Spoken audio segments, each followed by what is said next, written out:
जय हे लंबोदर नमस्तुभ्यं सतमते मोदकं प्रियं हे निर्विघ्नं कुरु मे देव ओ सर्वकार्येषु सर्वदा। बोल सुभान गणेश भगवान की जय, सतगुरु महाराज की जय। हे श्री कृष्ण गोविंद हरे मुरारी, हे नाथ नारायण वासुदेव, श्री कृष्ण गोविंद हरे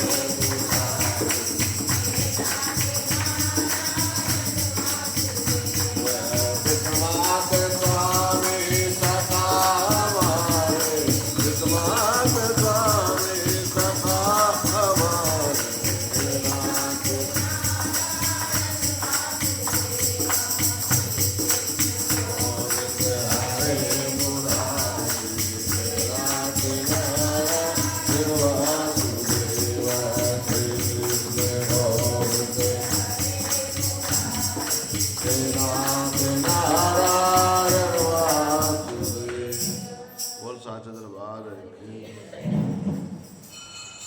कार्तिक महात्म की कार्तिक मास महात्म 24वां अध्याय। बोल साचे दरबार। आज एक बहुत सुंदर कथा आ गई है कार्तिक मास की। राजा पृथु ने कहा, हे नारद जी, आपने तुलसी का इतिहास व्रत सब कुछ आपने बताया है। अब आप बताने की कृपा कीजिए, कार्तिक मास में और देवता का पूजन होता है, वह भी मुझे समझाइए।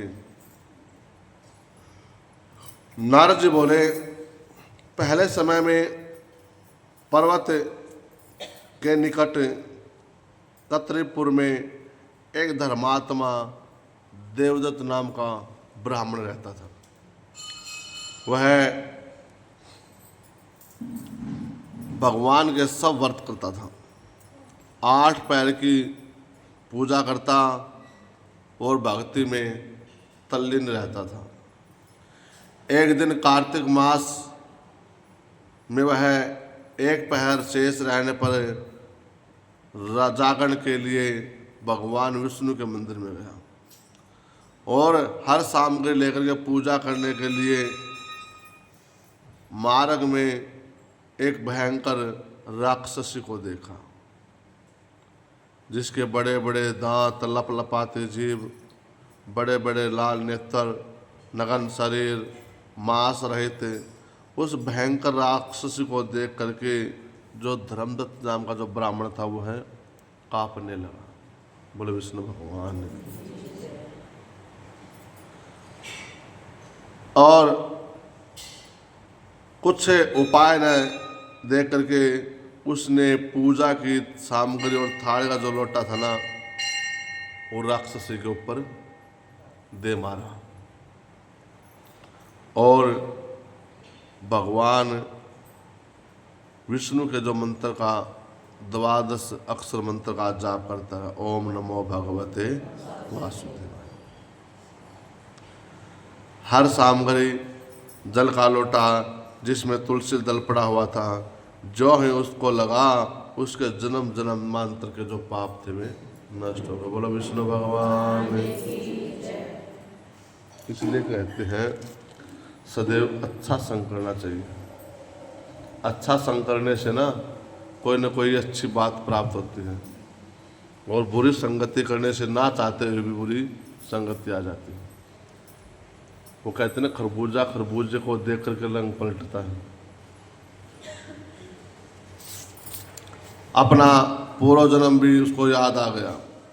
वह हाथ जोड़ करके धर्मदत्त के चरणों में गिर करके कहा, हे विप्रे, मुझे पूर्व जन्मों का जो फल था वह उस अवस्था से यह राक्षस योनि प्राप्त हुई थी। नारद जी ने कहा, राजा ने उसको इस प्रकार प्रणाम करते देख करके आश्चर्य होकर के धर्मदत्त ने पूछा, तेरी यह अवस्था किस कर्म फल के कारण हुई और तुम कौन थी मुझे इसके बारे में बताइए, तुम्हारा चरित्र कैसा था, यह सब मुझे बताइए। उस राक्षस ने कहा कि मैं पिछले जन्म में कलहा नाम की ब्राह्मणी थी। हे ब्राह्मण, सौराष्ट्र में भिक्षुक नाम का ब्राह्मण था, मैं उसकी पत्नी थी। मेरा जो स्वभाव था वो निष्ठुर था, लड़ाई झगड़ा करना, और मैंने अपने से बड़े का कभी भी अच्छा नहीं किया, न किसी का भला किया, सबका बुरा ही चाहती थी। न उसे अच्छा भोजन और मिठाई खाने को दी। मैं प्रतिदिन उस ब्राह्मण से लड़ती झगड़ती रहती थी।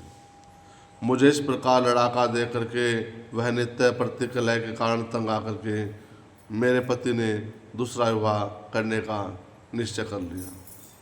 यह सुन करके मेरा पति दूसरा विवाह कर रहा है तो मुझे विष खा करके आत्महत्या करनी पड़ी। मेरी मृत्यु के पश्चात यम के दूत आए और मुझे पकड़ करके गदा से मारते हुए, भालों से, त्रिशूल से मारते हुए, यमराज ने मुझे देख करके चित्रगुप्त से कहा, हे चित्रगुप्त, इसने क्या कर्म किया है, आवे इसको क्या फल भोगना पड़ेगा। चित्रगुप्त ने यमराज से कहा, इसने अपने जीवन में कोई भी अच्छा कर्म नहीं किया, सदैव बुरे कर्म में लिप्त रही है। यह अपने पति का कभी इसने सम्मान नहीं किया। देखो, पति परमेश्वर होता है,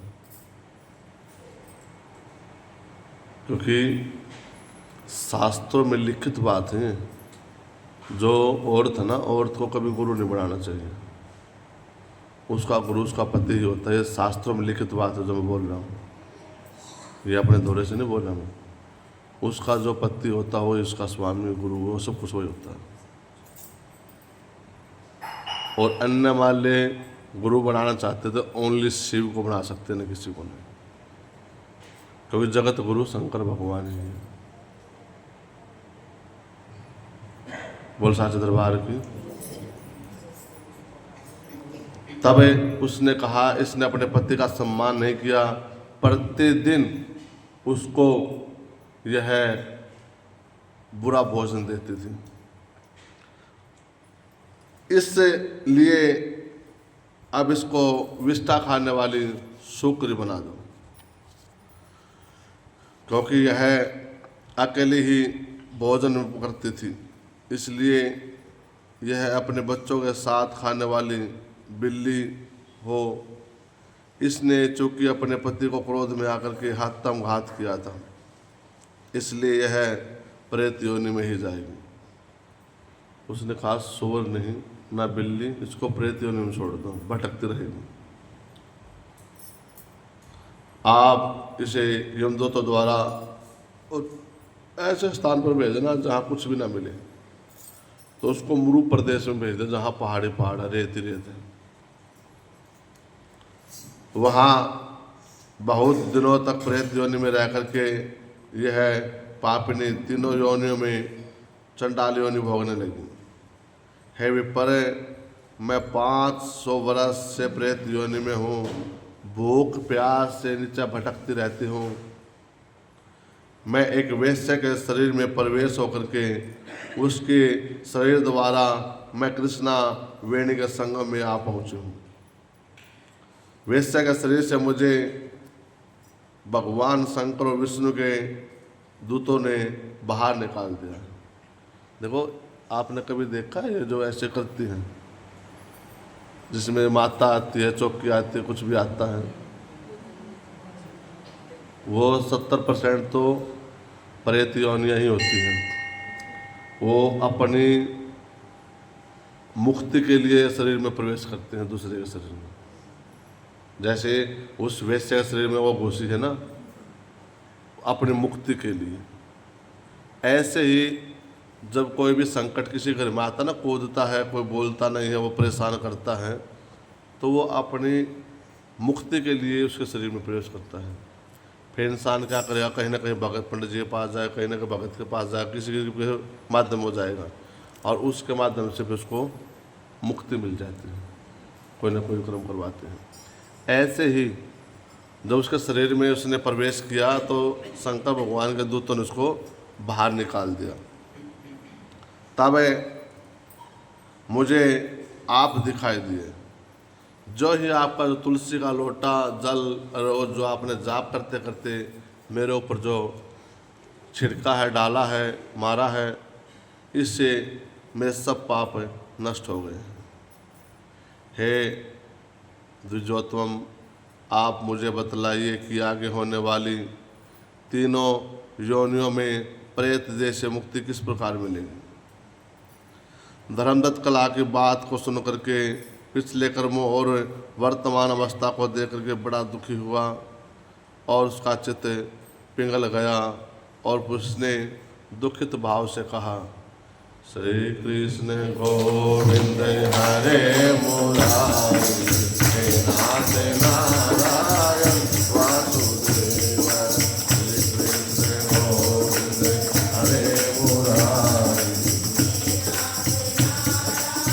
वासुदेव, पितमात स्वामी सखा हमारे, पितमात स्वामी हमारे, नाथ नारायण वासुदेव, श्री कृष्ण गोविंद हे नाथ नारायण वासुदेव। बोले विष्णु भगवान ने कार्तिक मास महात्म 24 महादय सब साच दरबार की